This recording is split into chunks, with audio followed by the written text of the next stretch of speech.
Mr. Speaker, sir, I beg to move a government resolution against the mining of uranium in the state of Meghalaya. Kaying dorbar tawaan ke Jylla Meghalaya haka arpunriu terik nailar arajar arpunriu. Dagwe kesorek lai kejing menjur ya ke resolution ban Pyrshah ekanu kuno komti uranium bat ban sanyu neumar po kendo haga Jylla. Bala rairu ban kerpat eksorkar pedeng ban kang damlut ya baro kikam kebedai bat uranium kentup ya ke KPM project. Ya kini ke resolution lawan ra do menteri rang ba ke Jylla konrad kongkal sangma bala kershan da baro ki MLA ke Jylla belajan baro hi ki MLA ke leshim benta ke benetai kini ke resolution haki yang dorbar tawaan. Konrad kongkal sangma ula penpau bagi jaka ki riulu ma Meghalaya kidai ki bahap apo gejing kemi ke 6th schedule. Hakabai ka kendo siap labat di shnong ki rat ki hima ki korbat ki riu shimet bagajing ai ne jepenan kam ki jaka ki hap apo gejing kemi jagi district council. Ulah keduru ia ke hukum ke yang syari Supreme Court ke bala penkesan bagi try jaka ke Meghalaya ki long try ke kendo ke siap berkimar po kendo ke badan po jongka. Konrad kongkal sangma ulong bagi par uranium ki dan negisnong ke West Khasi Hills bat South West Khasi Hills. Ke jaka ke bala terwa ban pentre ke project keleng pendeng soyong mau taba da ke UCIL banti ya uranium bat ban seng ya karkhana ban san ya uranium.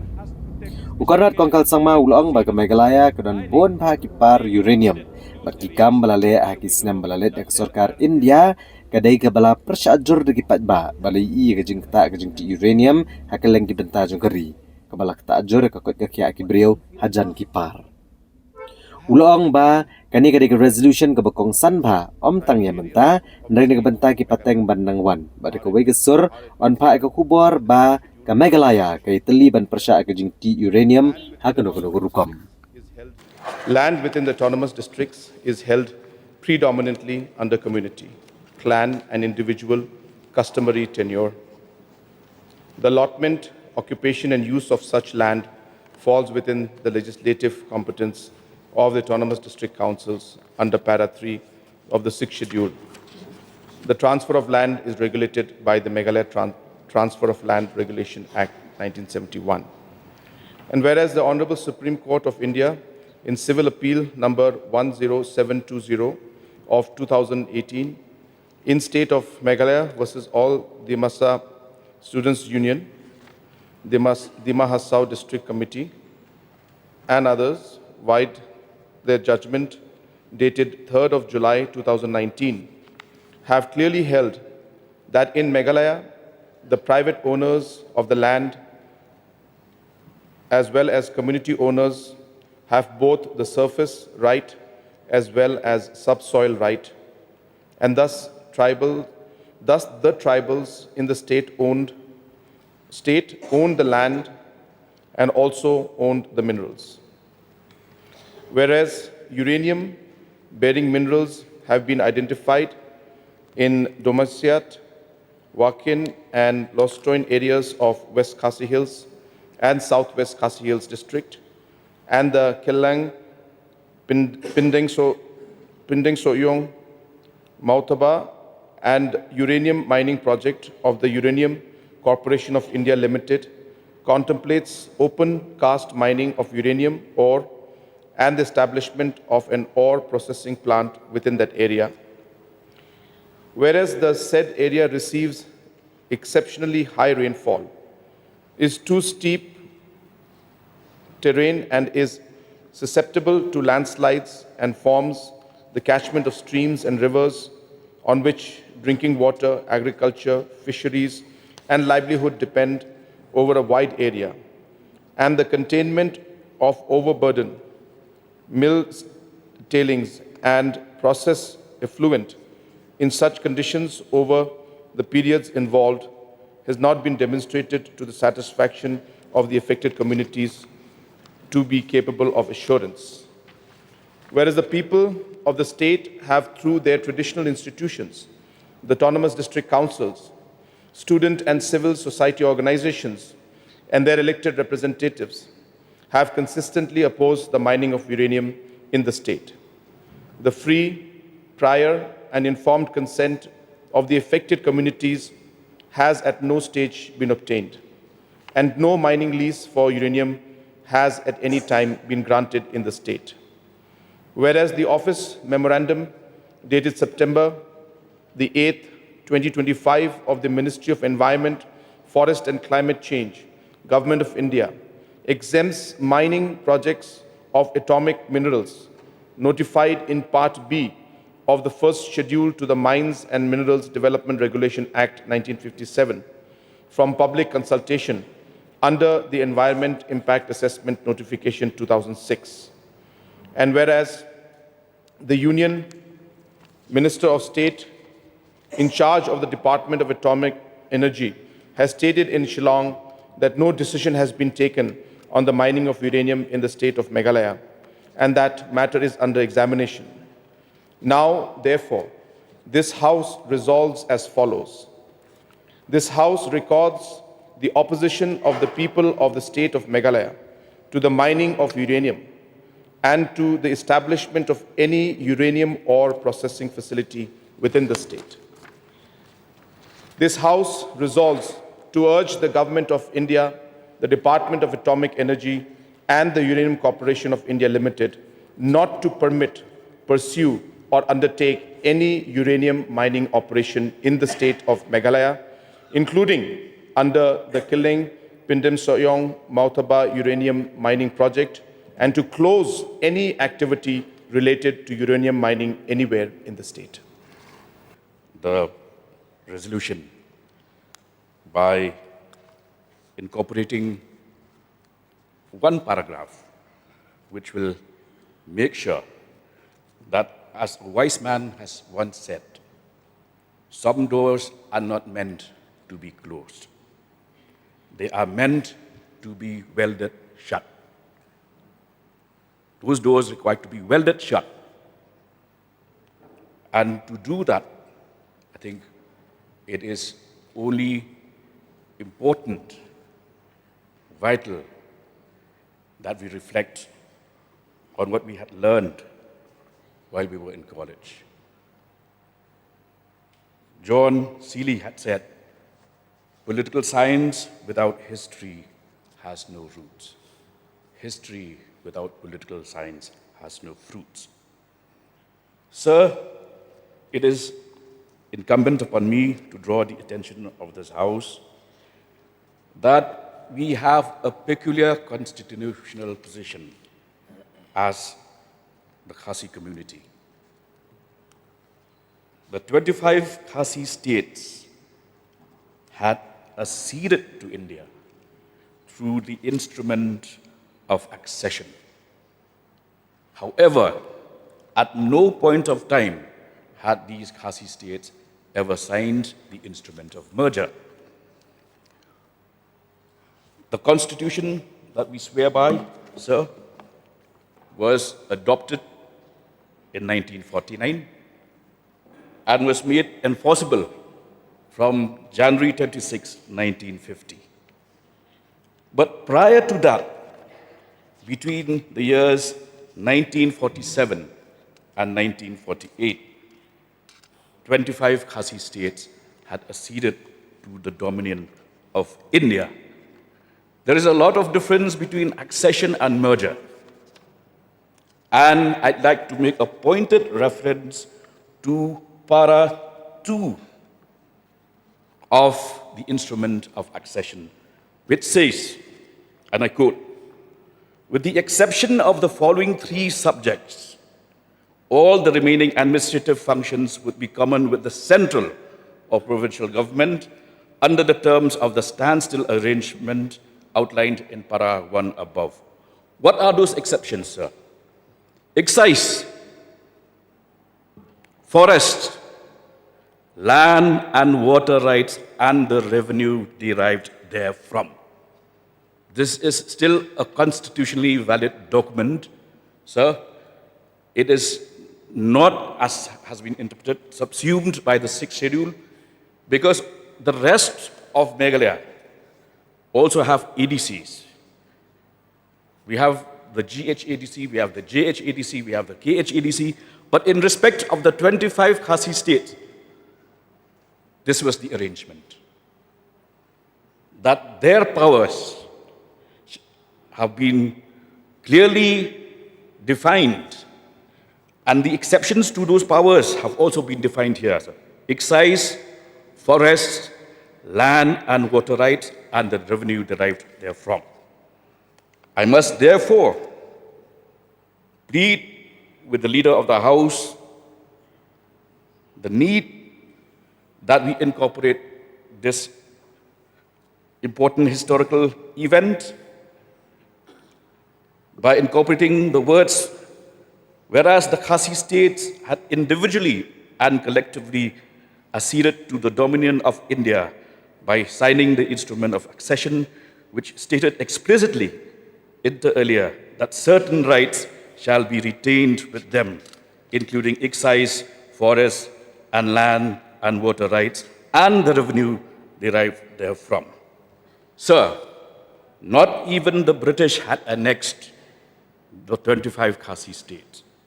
They had administered these himas, never annexed them. I must also make a reference here, sir, to the fact that the Khasi states were also not princely states. We had 565 princely states across the country who enjoyed financial benefit through the privy purse till 1971, when it was abolished by the government led by Indira Gandhi. The Khasi states were not princely states. The Khasi states never signed the instrument of merger. The Khasi states only agreed to the instrument of accession. And these 25 states, if you look at the list, they also include, the last to sign was Nong Stoin in 1948. Sir, between 1947 and 48, we had signed the instrument of accession, meaning the Constitution of India came later than the instrument of accession. And to say that this is, as leaders from the opposition have expressed, fear about force being applied, I would like to say here that this is a valid document which protects the rights of the people. In 2004, sir, a matter had been brought to the cabinet to consider experimental mining of uranium. As a member of the cabinet at that point of time, I and Ba Alambor Liang at that point of time had written to the then chief minister, suggesting and demanding that instead of considering experimental mining, the government should organize a study tour of the areas where mining had taken place. And that team was led by the then health minister, Mrs. Deborah Marak. I remember Saidullah Nungrum was part of it, and student representatives of the KSU, led by Samuel Jerwa and Hamlet Dorling, had traveled to Jaduguda to see for themselves the conditions of people in and around that area. So I don't wish to prolong my submission, but let me say this, that while we might adopt this resolution, I still feel that we need to ingrain historical events that were part of our journey in becoming part of India. And that is, as I must stress, to make sure that we do not just close the door, we weld it properly, shut it forever. And that can only happen when the people realize that their forefathers had already executed an agreement which today should form the basis of, apart from the submissions made by the leader of the House and the leader of the opposition, let us incorporate these historical factors, because these are immutable truths that cannot be replaced, cannot be demolished, and will stand the test of time. We have stood firm on this matter for many, many years. I can only say that let us take the matter to its logical end by ensuring that we have a watertight case where we do not allow the exploitation of these mineral resources based, more importantly, on the history of the people and the land. Thank you. I must thank the government of India that they have done the survey, even though during the survey itself, when they determined the deposit of uranium, there was lots of agitation, but at least we come to know, as a state of Meghalaya, that we are rich, and we have this uranium deposit in the state of Meghalaya. It does not mean that whatever we have, we should utilize it, but it is proud to the state of Meghalaya that we don't need to utilize whatever we have, but at least we have the opportunity to know that the state of Meghalaya, we have uranium deposit. Sir, I want to express once again my sincere thanks to the government, and I stand here to support 100% to this resolution. And I have also one point as expressed by the Honorable LO, that we need to see that any kind of mining that may take place in those areas where deposit of uranium is there, the government has to take care to see that others mining as well, as stone quarry or sand quarry, we have to see that while doing such kind of activities, maybe by mistake, we may have to mine uranium unknowingly in the name of stone quarry or sand quarry as well. As we all are aware that we are concerned about the health hazard that may come, that may take place by uranium mining. So as a government, we have to see also that any kind of mining that may have to take place in those areas, the government has to take special care to see that such mining may be avoided in those areas where we know that there are deposits of uranium.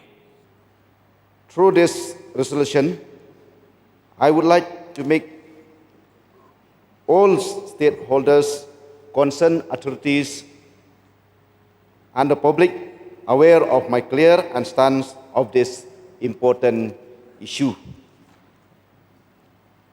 I remind my steadfast in my commitments to protecting the interests of the people and safeguarding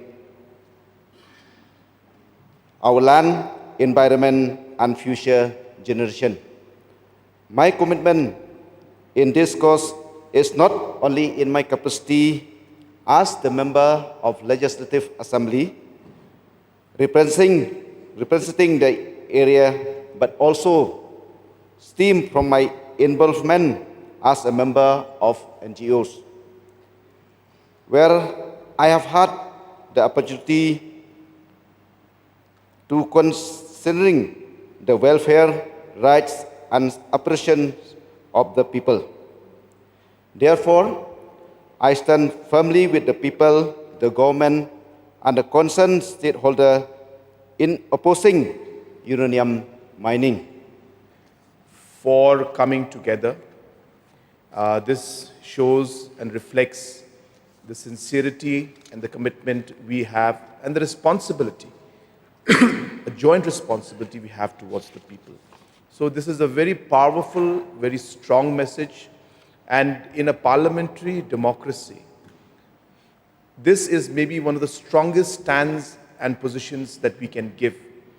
The loudest message that we can give is through a joint resolution, a government resolution that is unanimously supported both by the opposition and the Treasury bench.